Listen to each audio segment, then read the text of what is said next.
This is our Prepare to Care, a guide for new and experienced caregivers. Next slide. Just some housekeeping items. The session is being recorded and will be posted on our website and or on our YouTube channel, just so you're aware. Because it is a webinar, it should automatically mute you, but just make sure that you're muted for the duration of the session. We will have 2 Q&A sessions. There will be one at the end of Ms. Cheryl's presentation and one at the end of our care coordinator's presentation. In the event that we run into any more technical difficulties, you can go ahead and sign back in. But thank you so much in advance for your patience. And after the webinar, resources will be emailed to everyone. Next slide. In the event that you need a closed caption, here are the instructions on how to do that. So you're going to click More, Show Subtitles, or Hide Subtitles. And there should be settings if you need to change anything there. Next slide. My name is Emily Harris. I am the Community Outreach and Caregiver Coalition Coordinator. On the screen is my email. If at any point you have any questions, feel free to email me. The Caregiver Coalition website is also listed, and you can find us on social media on Facebook and Instagram at Caregiver Coalition NEFL. Next slide. The Caregiver Coalition is a program of ElderSource. We work to provide resources and information to caregivers just like you. We have virtual events like this one, the occasional in-person events, as well as a quarterly newsletter, which is going to be upgraded to a every other month newsletter. You can subscribe to that on our website. And we have those informative social media posts that I previously mentioned. Next slide. I previously mentioned the Caregiver Coalition is a program of ElderSource, which is the Northeast Florida Area Agency on Aging and Aging and Disability Resource Center. If you guys ever have any questions, you can always call the helpline, which is on the next slide. Next slide. Here's the ElderSource helpline and the ElderSource website as well. Next slide. I will now pass it over to Ms. Cheryl, who is our Prepare to Care presenter. Okay, good morning, everyone, and thank you all so much for being here with us. Next slide, please. I am Cheryl Jefferson. I'm an AARP lead volunteer and an advisory council member with ElderSource. It's a brief description of me, a devoted volunteer for AARP, and was recently nominated for a Luminary Award, Supernova Volunteer, which I was so appreciative of. I'm a dedicated lead volunteer for AARP, and I have about 6 years experience guiding a team of community outreach volunteers in addition to her experience as a family giver. That is so correct. I have been a caregiver for both my mother and my brother, so I do have a little experience with the things that caregivers actually go through. Next slide, please. All right, prepare to care, creating a plan. Next slide. Our agenda, we're going to learn 5 steps to create a caregiving plan.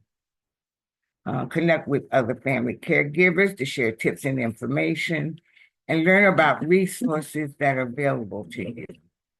Unfortunately, we normally don't make a plan for caregiving. It's usually when we're already in a circumstance, and then planning kind of just goes out the window almost, because you're now in direct, what do I do next? What do I do next? What do I do next? And we're going to learn that you can't do it all. Next slide. I found this to be so very, very helpful when you're talking about caregiving. Um, from one of our former First Ladies, Rosalind Carter, this affects each and every one of us, I believe. There are only four kinds of people in the world: those who have been caregivers, those who are caregivers, those who will be caregivers, and those who will need caregivers. I thought that was just so appropriate for this particular presentation. Next slide, please. And family caregivers juggle many tasks. I'm just going to kind of just go over some of them, and then as you're listening, just think about the ones that you're currently doing. Taking mom and dad to medical appointments, picking up a prescription, help organizing and help ensure that mom and dad take their medication, call the insurance company, shop for groceries, cook meals, mow mom's lawn, do laundry and clean mom's house, bathe and dress mom or dad, go to work, because some caregivers are still full-time workers, which I was during the time I was doing the caregiving for my mom. Pay mom's bills, take kids to school, take mom to the beauty shop, change mom's bandages. Those are just some of the things that caregivers do. And of course, we know there are many, many more. Another point, we can't do it all. Next slide. Caring for others. This is a quote from our own AARP founder, Ethel Percy Andrews. It is only in the giving of oneself to others that we truly live. The human contribution is the essential ingredient, which is so, so very true. Next slide. So we're going to kind of walk through the 5 steps to creating a plan. Starting a conversation, forming your team, making a plan, finding support, and lastly, caring for yourself. And these steps are going to help you care for your loved one while also caring for yourself. Next slide. So the first thing we need to do is start the conversation, which is sometimes kind of difficult, because not just the people that we're giving the care for, but a lot of times caregivers, as children or family or dear friends, don't even want to discuss what we'll need to know in order to be able to provide adequate care. Next slide. Many times we avoid conversations about the future. Sometimes we wait until a crisis occurs, which is what we don't want to have. We want to try to start the conversation, kind of look for an opening. Maybe you read an article where somebody was maybe getting all their personal papers together and kind of organizing them and filing them in a certain place. You've got to find a way to kind of get the conversation started. You've got to respect your loved one's wishes. In other words, you need to let them also participate in the conversation. Not maybe you, if it's your parents, you and your brother are talking about this, and that, and the person you're caring for is just sitting there and they're just listening, and they're like, why am I not involved? They should always participate in the conversation. And then you need to size up the situation. Listen to them. Listen to what they're saying when you're doing this conversation. Maybe they may tell you where they want to live in the event they can't remain at home. But make sure listening is very important, very, very important when you're starting a conversation. Next slide, please. Reviewing finance, bank accounts, investments, insurance coverage, other finances, assets, or income. These are things that you're going to need to know as you're preparing as a caregiver. Money is a very sensitive subject. And when you start trying to ask people about looking at their bank accounts, their insurance coverage, you might get some pushback.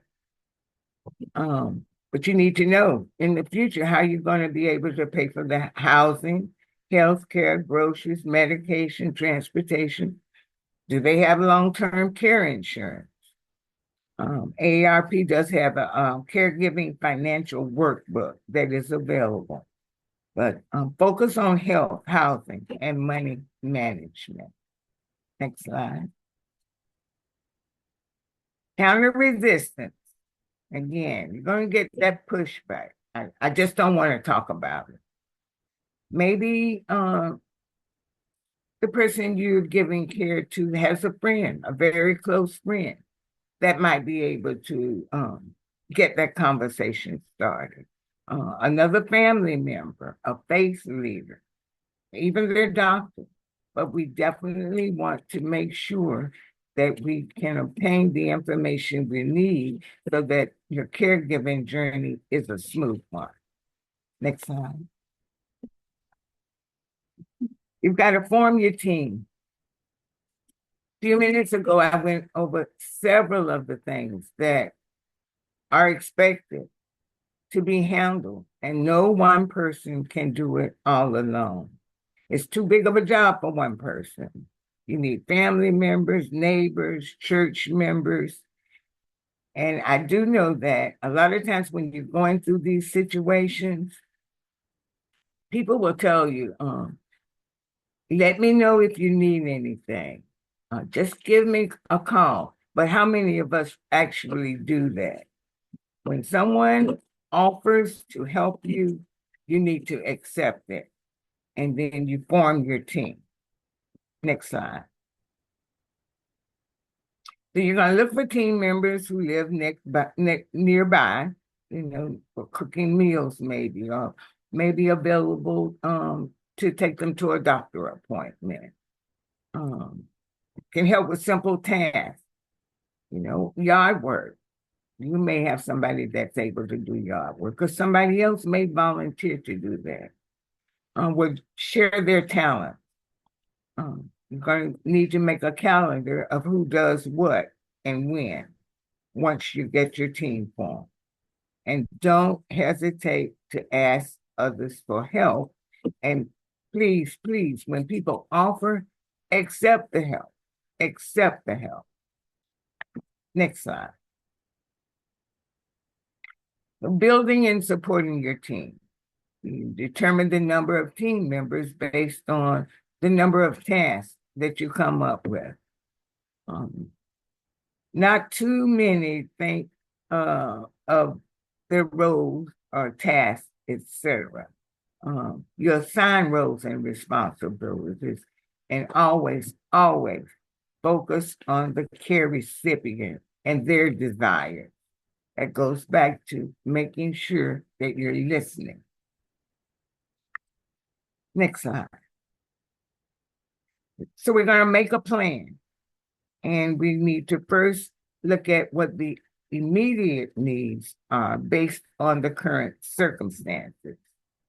And then you also need to anticipate future plans. Next slide. So then you're going to hold a meeting once you form your team. You're going to meet with your caregiving team and determine what works best. You're going to access the goals and needs of your plan for both immediate and future. And you're going to delegate responsibilities. Who will do what? And your team members may have preferences, so that's where you're going to put them in charge of those things that they prefer to do. Next slide. Make a plan for the team meeting. includes a person who will receive the care. And you're going to keep everyone informed of the plan. You've got to communicate and take notes, summarize, and share with everybody that's involved. Before I move on, I'm going to go back and kind of readdress the financial part. I can tell you about a situation with my mom, who was both my mother and my brother have since passed away from complications with dementia. I can tell you that I was at work when I was caregiving my mom. I was still full-time working. And she called me on the phone one day at work to say that she didn't really know how to say it, but I could tell by what she was trying to say that she had done something and she knew it was incorrect.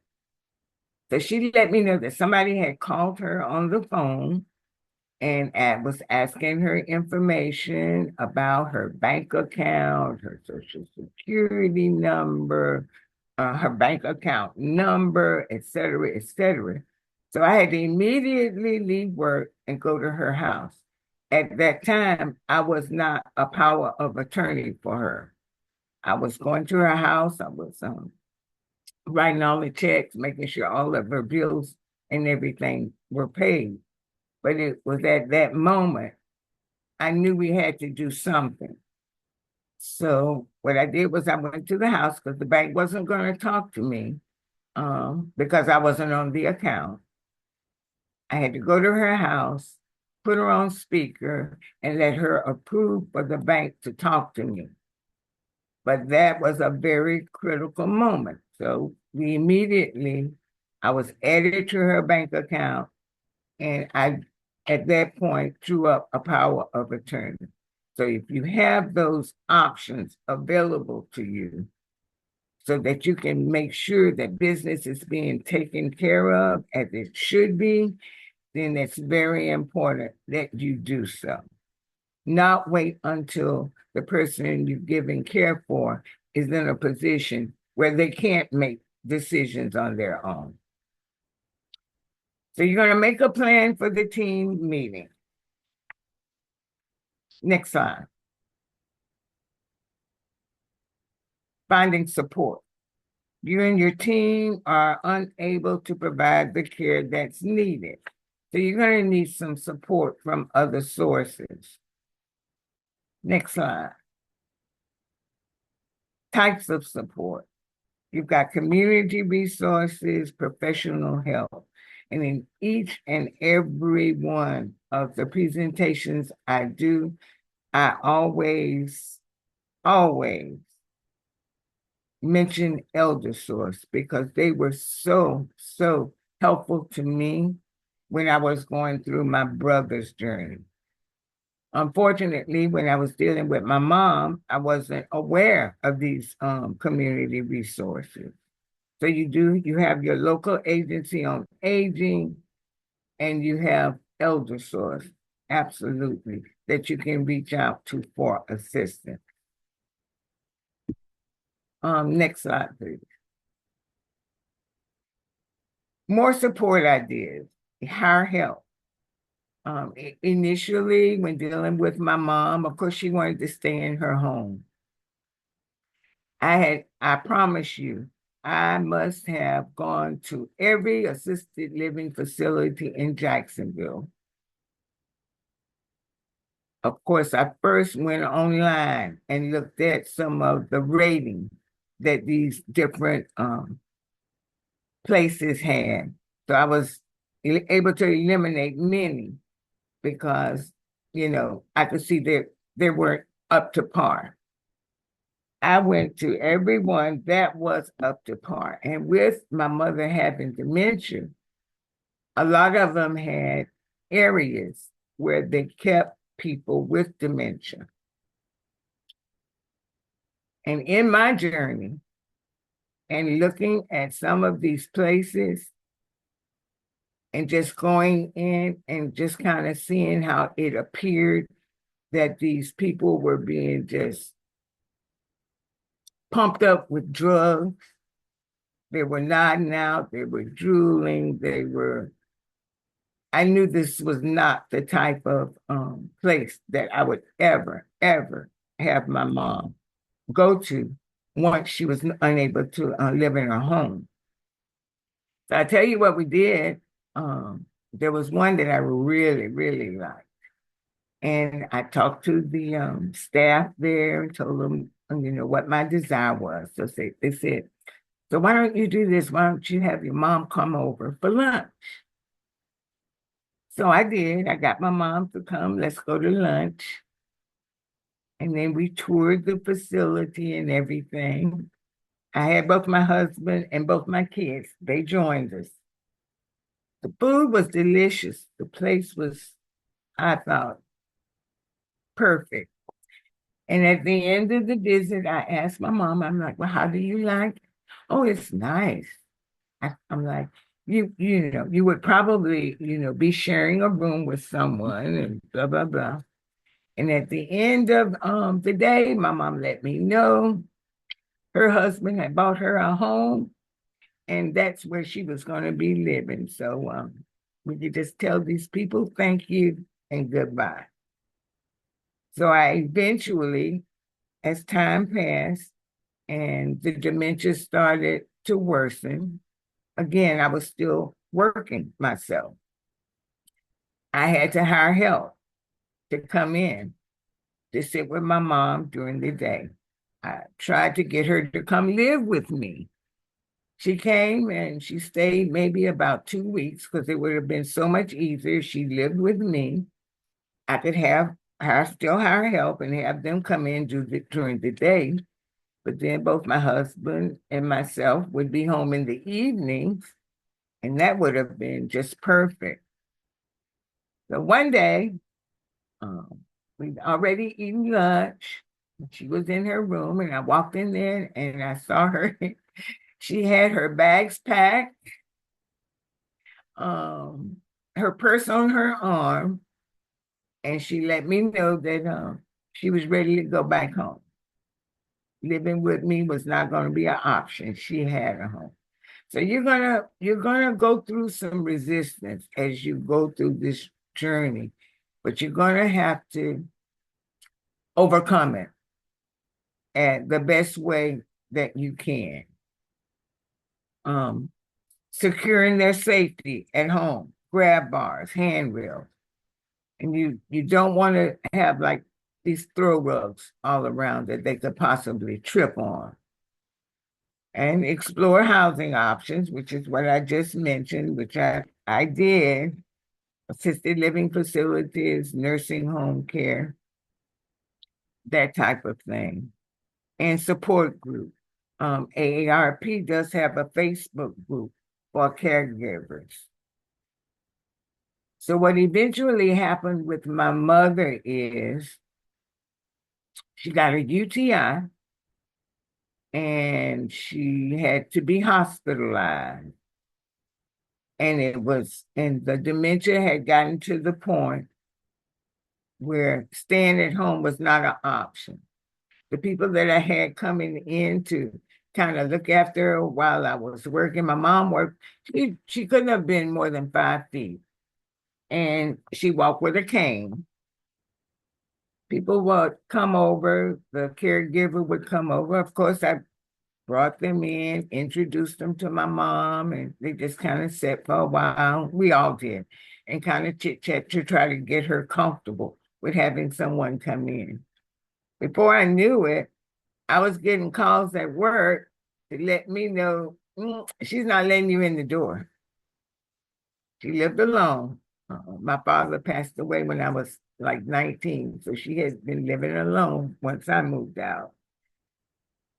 So then I had to call a cousin in the neighborhood to try to go over to get her to let them in. But I knew at this point that something had to give. So again, she had to be hospitalized with a UTI. And once her treatment was completed, they let me know that, she needed to have 24-hour care. So that's how she ended up at a nursing home facility, which it was one that I was pleased with. I live in the Arlington area. It was over off Belford Road, and I worked at that time in the South Side area, Bank of America. So it was convenient from my home, it was convenient from work to just pop in at any given time.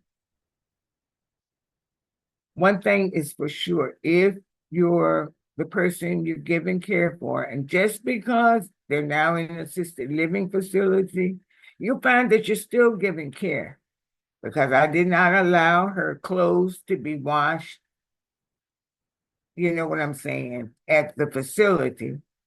I picked her clothes up every week. I washed them, we ironed them, and she always looked like she looked when she was in her home. But the one thing you must do in the event that you have somebody that you're giving care for, go to a facility. I don't care if it's assisted living, I don't care if it's a nursing home, a facility. You've got to be visible. They didn't know when I was coming. Sometimes I would stop in before I went to work. Sometimes I would pop in at lunch. But I was there every day until my husband and children said, okay, let's break it down. Because I was running myself ragged. And that's what you'll do. That's what you will do if you try to take on everything. So then we chose days. You know, Monday was your day, Tuesday, Wednesday, Thursday. But of course, I was still popping in whenever I wanted to. But you've got to make yourself visible. And the nursing home facility where she was, everyone from the executive director, when there was nobody in his office, when I would walk in, I would, hello, to the janitor, knew my name. And I'll tell you, I kind of, in my daily visits, you recognize the people that had no visitors. Some of them had family, but they weren't showing up. And sometimes I would ask, and there was a CNA that was taking care of my mother, and she did a wonderful job. We are still friends today. And my mom passed away about 8 years ago. But we are still friends today because I saw the care that she was giving my mom when I would be there and when I was not there. But they kept my mom clean. They weren't medicating her. I made sure I knew what medication she was being given. But you've got to advocate for your loved one at all times. Next slide.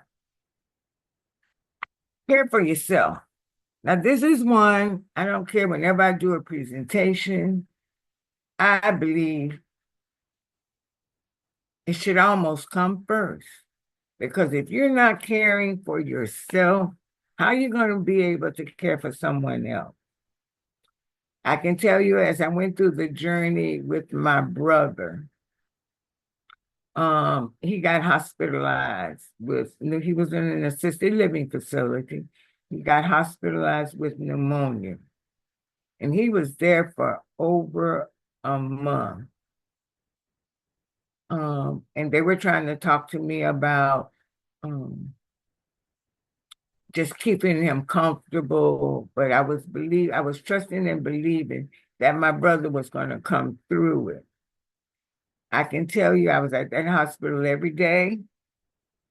I can tell you that I know that the doctors, I would find out from the nurses what time the doctors made rounds, because I wasn't particularly interested in notes that were made. I wanted to talk to the doctor. I wanted to find out what was going on, what they were going to be, what was the plan for his care. And he did eventually leave there, but you've got to be visible. People got to know that the patient or the person in these facilities have people that love them and are going to be, hey, they're going to be checking in.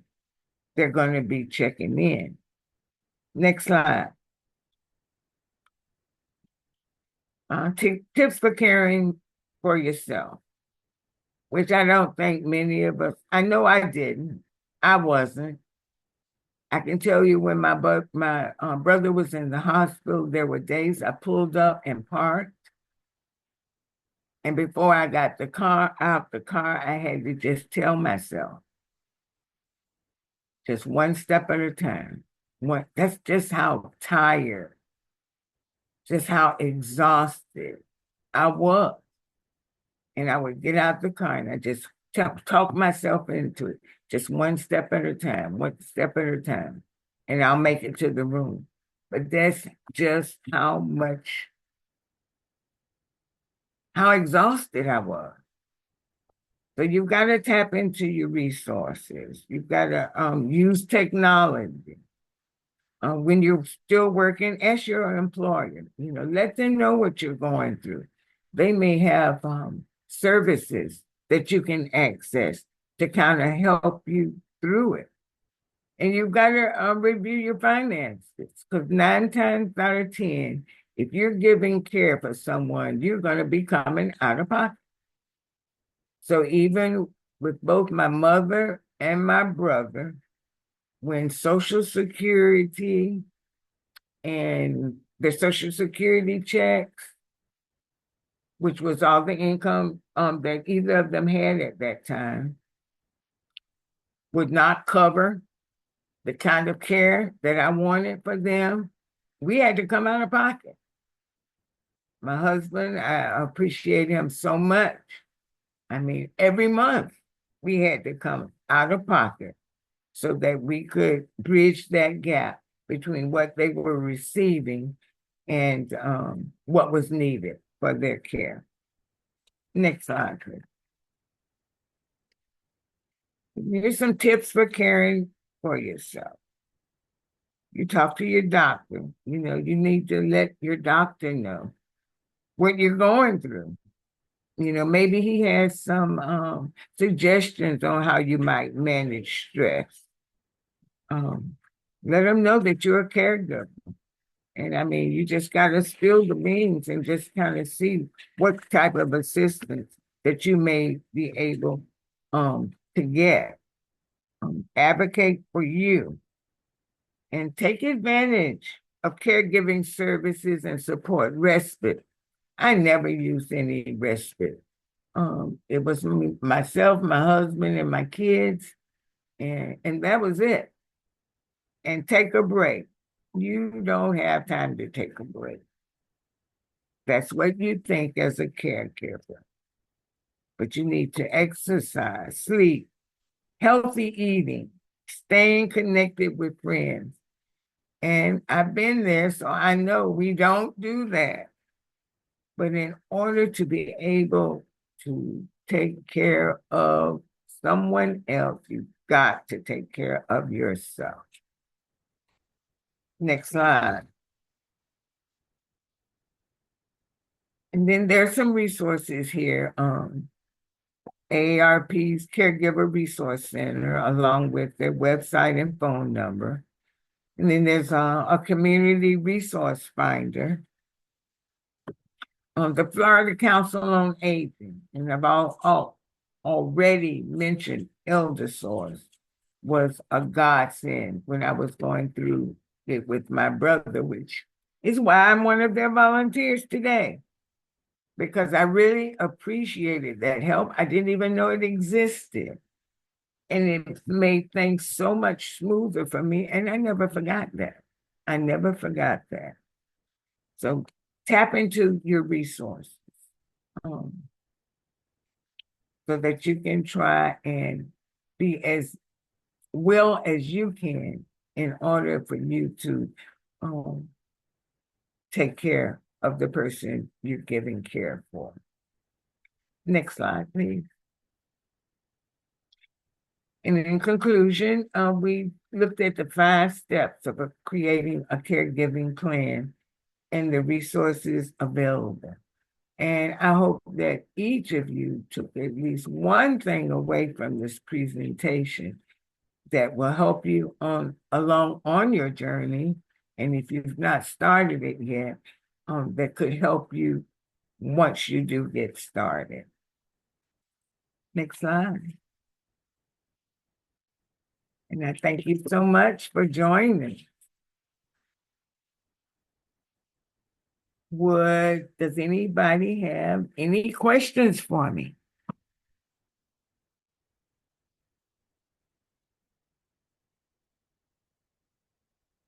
Anything you might think of. I've been there, done that. So I'm just not a volunteer that's doing a presentation. I have been through the ropes. And I would be glad to share with you anything that I can regarding your journey. There is a Q&A section if you guys want to submit your questions. Okay, well, thank you so much. I will turn it over to Emily. All right. Next slide, please. And does anyone have any questions? Miss Cheryl is an excellent resource. I'm going to give it a few more seconds. Let's see. All right. It does not look like we have any open questions. If at any point you would like to ask some more questions, you guys are more than able to go ahead and submit those in the Q&A, and we will try to answer them in our next Q&A session. Next slide, please. I would like to introduce to you Ms. Daisha Myers and Stefania Nunez, and they are both care coordinators, and they will be giving you information on the caregiver resources available to you. So I'm going to pass it on over to them now. Hi, everyone. Welcome. Like Emily said, my name is Daisha Myers, and I'm a care connector here with ElderSource. And I also have I'm Stefania Nunez, also a care connector for ElderSource.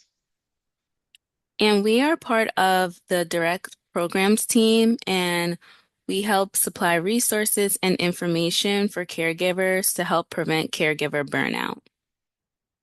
So next slide, please. Next slide, please. Okay, so first we're going to go over our ElderSource mission. The ElderSource mission is to empower people to live and age with independence and dignity in their homes and in their community. Next slide, please. So we're going to first talk a bit about caregiver burnout. So caregiver burnout is a state of emotional, mental, and physical exhaustion.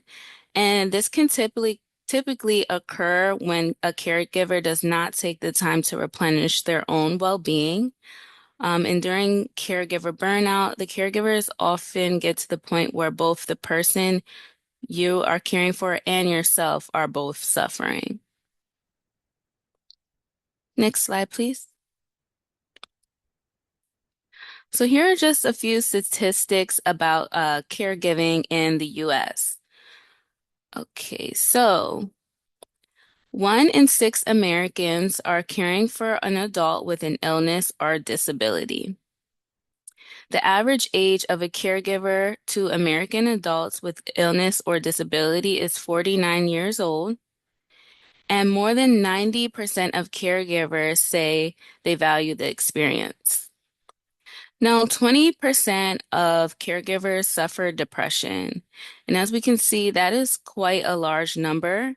And some factors that can attribute to caregiver depression is the fact that 85% of caregivers do not receive respite care, which means that most caregivers do not have extra support to be able to take that time for themselves. Also, 56% of caregivers are working full-time jobs plus caring for a loved one. And the average caregiver spends about 24.4 hours caring for their loved one per week. Okay, next slide, please. So here are a few facts about caregiver burnout. In the past 5 years, over 40 million family caregivers provided 37 million hours of care for their loved one. Like I said previously, about 85% of caregivers in the US do not receive any type of respite care, and depression affects up to 40% of all caregivers. Those who are responsible for helping someone with Alzheimer's disease, dementia, or a debilitating illness are often at a high risk of developing their own personal medical issues.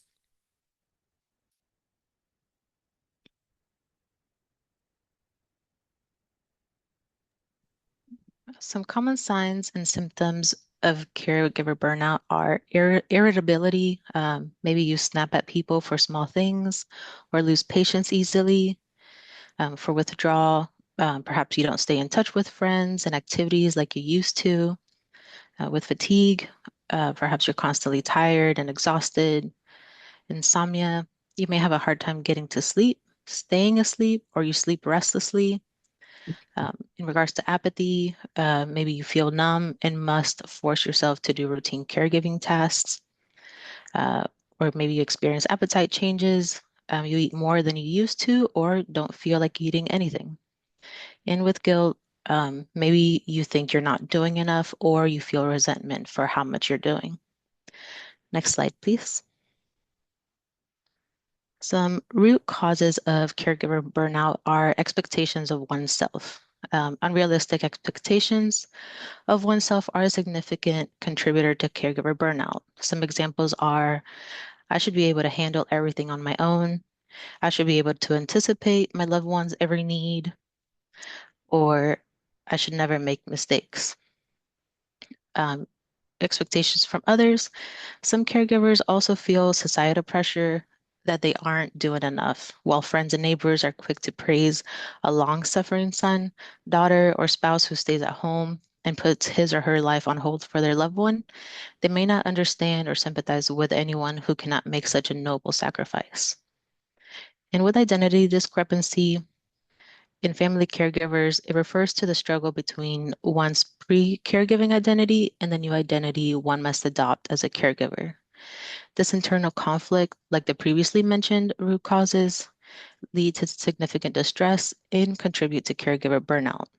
Some examples include role reversal, such as a daughter who used to rely on her mother for emotional support, now finds herself providing all the care for her aging mother with dementia, or loss of personal identity. A husband who was once a successful businessman now dedicates most of his time to caring for his wife with a chronic illness. Conflicting roles would be a young adult who is also a student finds themselves caring for a grandparent with declining health, or change in social interactions.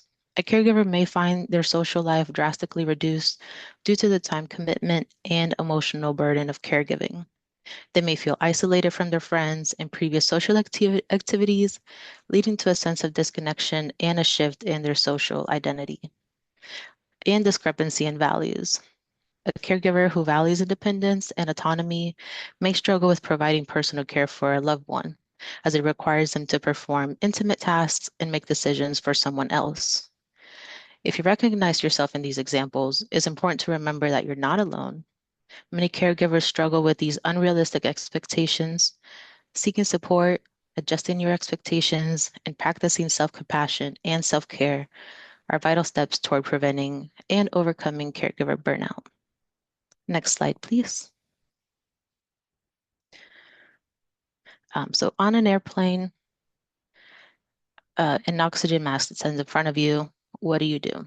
As we all know, the first rule is to put on your own oxygen mask before you assist anyone else. Only when we first help ourselves can we effectively help others.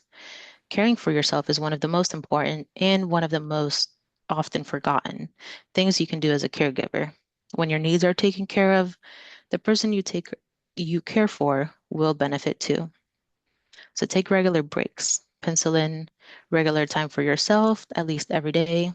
This could look like 10 minutes of deep belly breathing every morning before taking care of other demands, taking 20-minute walks around the block every evening, or making a commitment to attend a weekly Thursday yoga class. Downtime for yourself is vital for you to be able to keep up the mental and physical energy that it takes to thrive as a caregiver. Nourish your mental and physical health.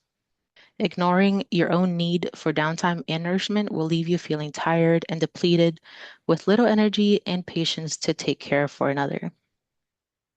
Incorporate healthy habits into your daily life, such as mindful deep breathing, meditation, morning walks, and getting regular sunshine. Stay socially connected. Social connection is important to physical and mental well-being. Studies have shown that by having an active social life, you will likely be in better physical health. You may even lower your risk of dementia, and your mental health may improve. Ask for and accept help. Even if you are not feeling overwhelmed at this very moment, you do not want to wait until it's too late to wave the white flag. Spread out the responsibility. Write down a list of tasks that others may be able to do and ask for help. This can include the following, such as an adult child bringing over dinner once a week, a spouse in charge of arranging medical appointments, a friend driving your loved one to the local senior center 3 times a week, or a relative taking a caregiving shift 2 weekends a month. Next slide, please. So remember, self-care is the same as putting on your oxygen mask first. Prioritize your basic needs, set boundaries, make time for yourself, and seek support. Just as putting on your oxygen mask first ensures your survival in an emergency, prioritizing self-care allows you to be a more resilient and effective caregiver in the long run. Next slide, please. As caregivers, we know how easily our time and energy can be consumed. It's easy to feel guilty about taking time for ourselves, but every little thing you do to make your life a little easier in turn also makes caregiving easier. Schedule regular breaks throughout your day, as we've mentioned. Establish clear boundaries about what you can and cannot do. This may help more with your loved one, and oftentimes you may find it necessary to set boundaries with family members. Plan your day or week in advance, including caregiving tasks, personal tasks, and breaks. Identify the urgent tasks and focus on those. Take time to engage in mindfulness activities such as meditation or deep breathing to stay in the present moment.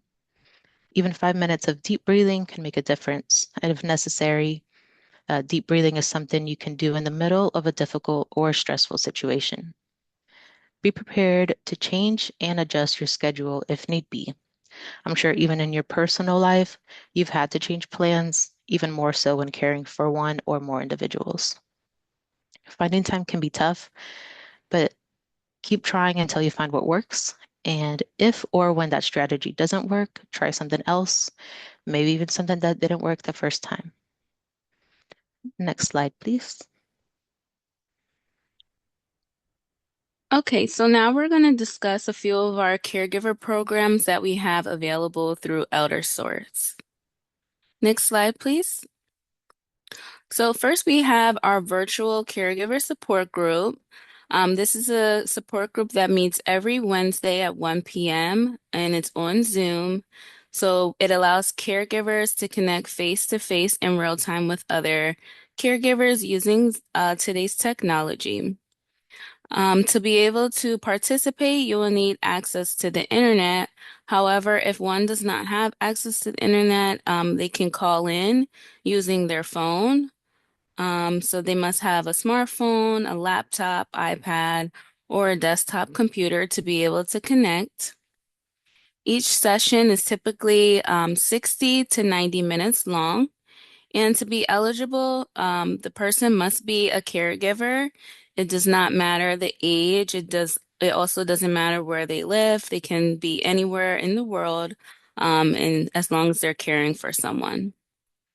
And if you would like to join the virtual caregiver support group, you can email caregiversupport@myeldersource.org and be added to our interest list. Next slide, please. So next we have the powerful tools for caregivers. These courses are designed for caregivers to take better care of themselves while they are caring for a friend or a relative. This is a free program and it allows caregivers to be the best caregiver that they can be. It is a 6-week course and it is led by an experienced leaders. Participants are given the tools to succeed in their caregiving journey. Some of the class topics include taking care of you, identifying and reducing personal stress, communicating feelings, needs, and concerns, communicating in challenging situations, learning from emotions, and mastering caregiving decisions. And our powerful tools for caregivers courses will resume virtually in 2025. Next slide, please. And next we have our burnout prevention program, also known as T-Care. And T-Care is designed to support family members at risk for burnout. Caregivers are interviewed to identify stressors, and then we create a care plan to help address the root causes of caregiver burnout. T-Care helps prevent caregiver burnout by reducing stress and providing strategies for reducing root causes of caregiver burnout. It also creates a care plan that offers support and improves effectiveness as a caregiver, and it connects caregivers to resources that best meet their needs. So to be eligible for this program, a caregiver must be caring for a loved one that is 60 years of age or older, and the caregiver and care receiver must live in one of the following counties, which include Baker, Clay, Duval, Flagler, St. John's, Nassau, and Volusia. And 100% of those that completed the T-Care survey related they found the program to be very helpful alongside their caregiving journey. Next slide, please.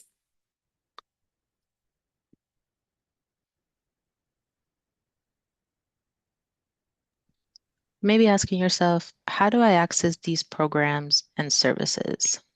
Next slide, please. Start with our helpline. If we haven't mentioned it before, our number is 1-888-242-4464. Next slide, please. And our other ways to connect include our monthly newsletter, e-newsletter, our website, myeldersource.org, and caregivercoalition.org, as well as through our social media, Facebook, Instagram, Twitter, or X, LinkedIn, and YouTube. Next slide, please. Does anyone have any questions?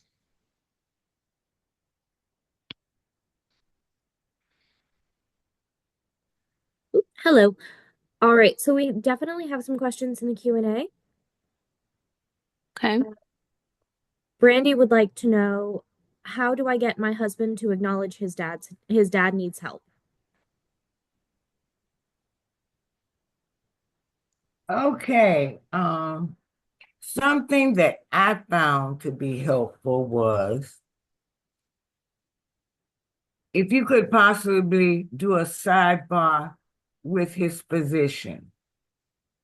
Even if you got to schedule an appointment, or if you're there and you're leaving an appointment, and maybe you can just maybe tell the nurse or just tell them that you want to spend a few minutes with the doctor just to see if he'll be able to assist you in your journey, and possibly have the doctor tell them that they're going to be needing some additional assistance, or stressing what the actual diagnosis or whatever it is that will help to help him understand that it's more than what you're seeing, and we need to do more and address it.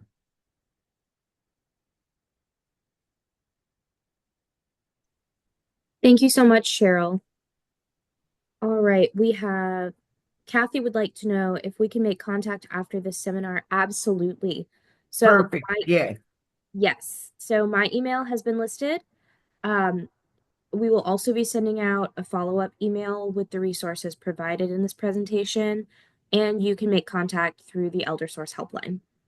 And in the event that Kathy wants to make contact with me personally, since I was doing the presentation, please provide her with my name, my email address, and my phone number. I have no problem making contact and us having a discussion. Thank you so much. All right. Dan would like to know about the Medicaid waiver process. Well, now I tell you, I had to go through that Medicaid waiver process with my brother. And I actually started out going through ElderSource. So I first had to get him on the list, and then they called me to do the interview since I was his power of attorney to find out so they could really identify what his needs were. And I actually went online and did the application myself. But ElderSource was the one, and I would check in with them ever so often to see where he was on the list, And they actually referred me to a gentleman. It's been years now. So I don't know his name, that actually came to my house, picked me up, and took me to several assisted living facilities to look at. And the first one that he was recommended was the one where my brother ended up. But I can tell you that I went online and I completed the application myself and all of the paperwork needed to obtain this Medicaid waiver. And they were totally astonished that I had gotten a response and got him where he needed to be so fast. So sometimes you just got to be proactive. And I guess I'm not just one of those people that just kind of sit back and wait.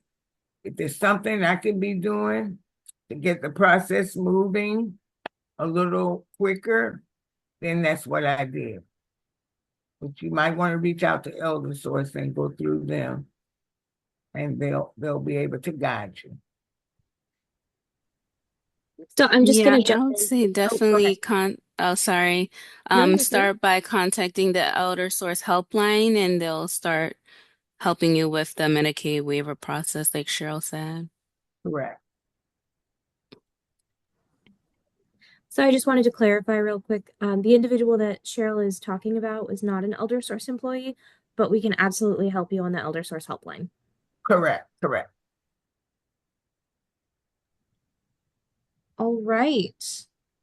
Our next question is Pamela would like to know how to manage a sister who is stressed out and unable to let go of control even when offered. Any suggestions? I would say maybe have her try out the ElderSource virtual caregiver support group because we talk about different topics in caregiving, such as letting go of control, and a lot of other caregivers are on the group as well and sharing their own personal experiences. So that might help. And one other possibility might be if your sister is preparing meals on a regular basis, maybe you can just say, don't worry about tomorrow. I was thinking about bringing some da da da da da da da. Is that something you all would like? Or, of course, you're going to suggest something that they all like, but you just kind of start moving in. Just kind of start moving in on things and doing them. And they're going to be thankful that you've done them because that's one less thing that they have to do. But that's one way I think I would start. Or if they need medication from the pharmacy and y'all are having that conversation the night before, oh, no problem. I can just pick it up when I leave work or whatever, and I'll bring it over. Sometimes you just kind of jump in and just kind of get in where you can fit in. But they're going to be so thankful that you did, because that's going to be one less thing that they have to do. Additionally, if your medical insurance plan has mental health care, that's another option, is to reach out and, ask for advice there as well.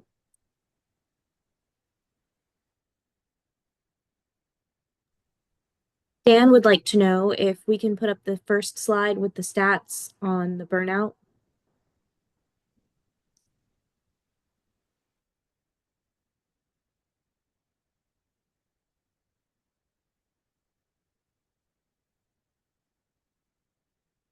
This one?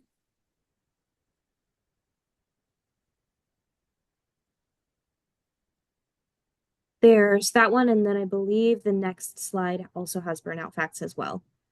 And I would just like to remind everyone that these slides will be sent out after the presentation.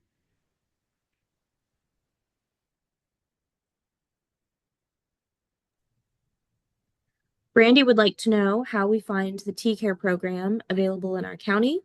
Brandy lives in Indian River County. Daisha, did you want to take that one? Not so you should start with your local area agency on aging agency, but not every agency has the T-Care program. They likely have something similar, but I would start there with your area agency on aging.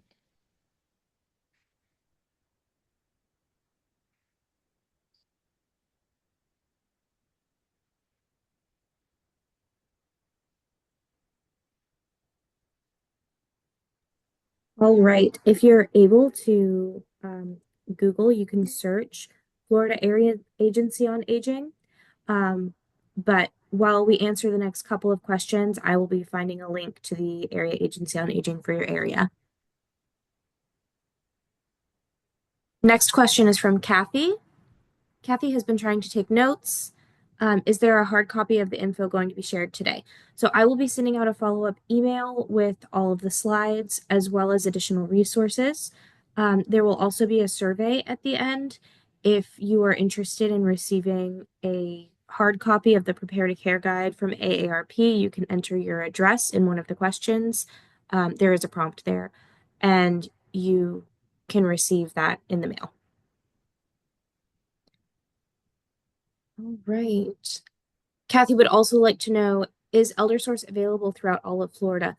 ElderSource serves 7 counties. However, there is an area agency on aging that will serve your county. So as we keep going, I'm going to be letting you know in the Q&A section there where your area is, or I'll answer with a link on that one. Pamela would like to know, their sister is out of state and does not want to be a part of a support group. Gripes when we jump in, but we will continue to try. Do you guys, Cheryl, my care coordinators, have any additional suggestions on that one? Read that one again, Emily. Absolutely. So this is a follow-up on Pamela's sister who, needs help but doesn't want to ask for help. The sister does not want to be a part of a support group and complains when we jump in, but we will continue to try. Yeah. I just said keep trying. Keep trying. She'll appreciate the help, but just she's got that control thing going right now, and it's gonna tire her out eventually.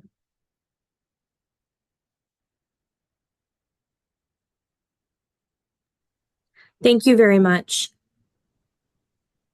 All right, let's see. Pablo would like to know, how is ElderSource different from the Area Agency on Aging? So ElderSource actually is an area agency on aging. We serve 7 counties in Northeast Florida. Natasha would like to know, aging agency resources for Tallahassee as well. So I'm going to go ahead and put in the chat for everyone the Department of Elder Affairs link, which lists all of the area agencies on aging. Let's see. Kathy says she's in Volusia, but her dad is in Hillsborough. She cares for him there monthly. Do we know of any additional resources?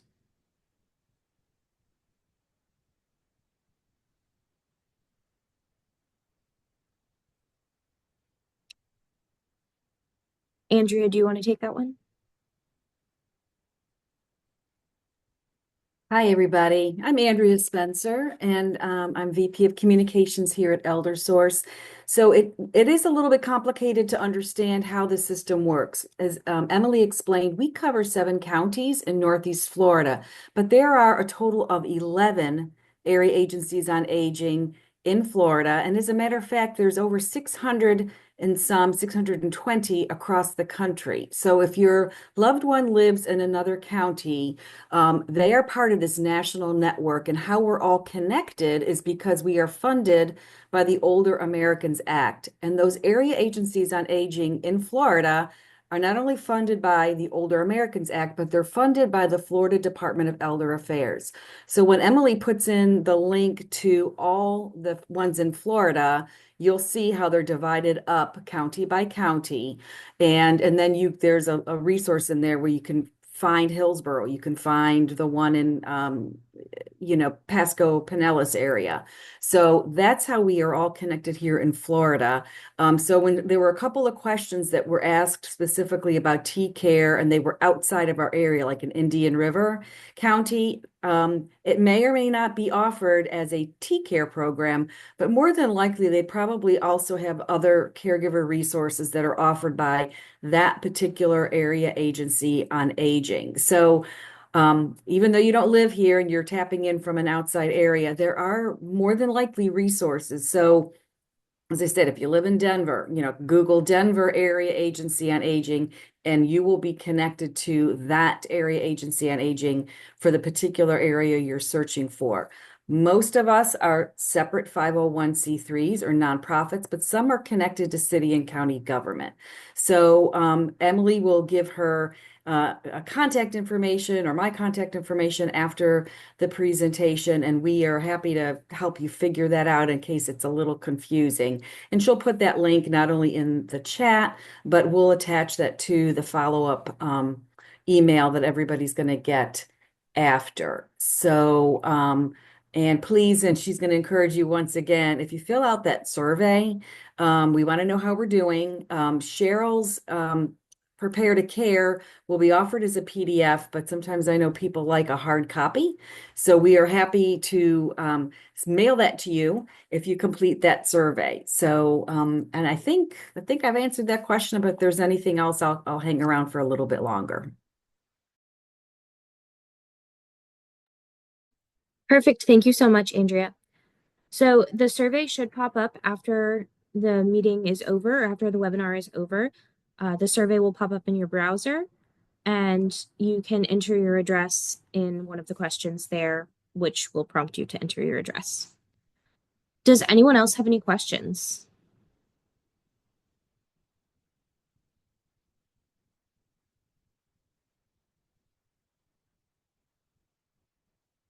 All right.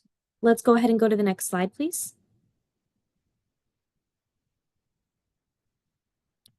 For additional information on specific caregiver support programs, you can email caregiversupport@myeldersource.org, and one of our care connectors can connect with you on that. Next slide, please. And next slide.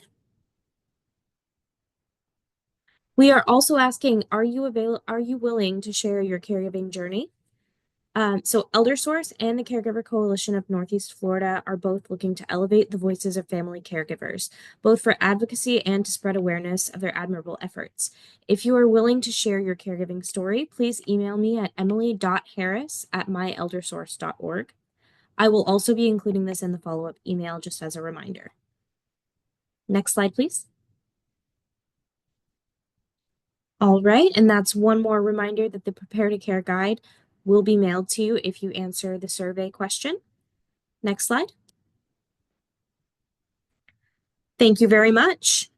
For more information, there's caregivercoalition.org, as well as informational posts on Instagram and Facebook at Caregiver Coalition NEFL.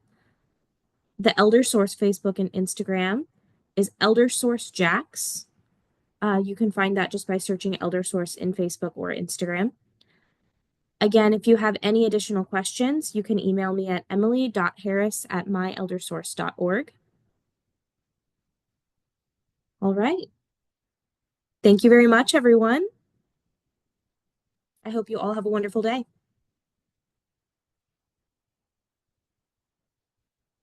Bye-bye.